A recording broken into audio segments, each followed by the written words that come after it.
Assalamualaikum warahmatullahi wabarakatuh. Perkenalkan, nama saya Tian Oktaviani dengan NIM 21081020016, jurusan Pendidikan Bahasa Arab semester 2. Di sini saya akan mempresentasikan video untuk memenuhi tugas mata kuliah Madkhal Ilmu Lughoh yang diampu oleh Bapak Irfan Ghazali. Pada kesempatan kali ini, saya akan membahas tentang bahasa, karakteristik, dan fungsinya. Untuk itu, mari kita simak apa itu definisi bahasa.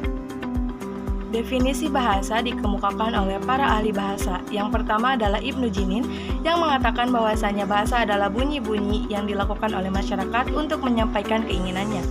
Yang kedua, Ibnu Khaldun yang mengatakan bahwasanya bahasa adalah ekspresi penutur tentang maksud keinginannya. Ekspresi adalah aktivitas lisan sebagai upaya dalam mengkomunikasikan penutur tersebut. Yang ketiga dari Ferdinand de Saussure yang mengatakan bahwasanya bahasa adalah sistem kesepakatan dan produk dari masyarakat. Bahasa tidak secara utuh disebut bahasa apabila dia bersifat atau berbasis individu, karena bahasa yang baik akan bertahan dalam komunal masyarakat. Dan yang keempat, yang dikemukakan oleh Edward Sapir, yakni bahasa itu sangatlah manusiawi. Ia merupakan salah satu metode komunikasi yang tidak bersifat naluriah dalam menyampaikan ide, emosi, dan keinginan melalui simbol-simbol yang dibuat secara sukarela. Menurut Noam Chomsky, bahasa adalah satu set kalimat yang dibangun dari beberapa elemen-elemen yang terbatas. Lalu selanjutnya pendapat dari M.A.K. Haliday yang mengatakan bahwa bahasa adalah seperangkat opsi dalam perilaku yang tersedia bagi individu dalam keberadaannya sebagai makhluk sosial, dan pendapat terakhir dari Hari Murti yang mengatakan bahwasanya bahasa adalah sistem tanda bunyi yang disepakati dan digunakan oleh sekelompok masyarakat tertentu. Adapun karakteristik dari bahasa, yang pertama adalah bahasa sebagai sistem. Dikatakan seperti ini karena di dalamnya terdapat unsur dan komponen yang teratur sehingga menjadi satu kesatuan. Yang kedua, bahasa sebagai lambang, yakni mencakup dua hal, bunyi dan visual. Yang ketiga, bahasa sebagai bunyi. Dikatakan seperti ini karena wujud dan bentuknya bahasa itu adalah bunyi. Lalu yang keempat, bahasa itu bermakna. Dikatakan bahasa yang punya makna karena di dalamnya terdapat fungsi dalam menyampaikan pesan, konsep, ide, dan pikiran.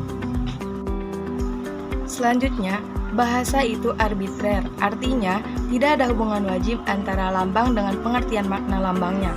Selanjutnya, bahasa itu konvensional, artinya bahasa itu muncul dari hasil kesepakatan masyarakat dan masyarakat itu pun mematuhi kesepakatannya.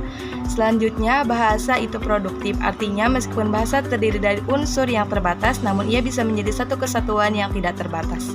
Lalu selanjutnya, bahasa itu unik, karena setiap bahasa memiliki ciri khas yang tidak dimiliki oleh bahasa lain.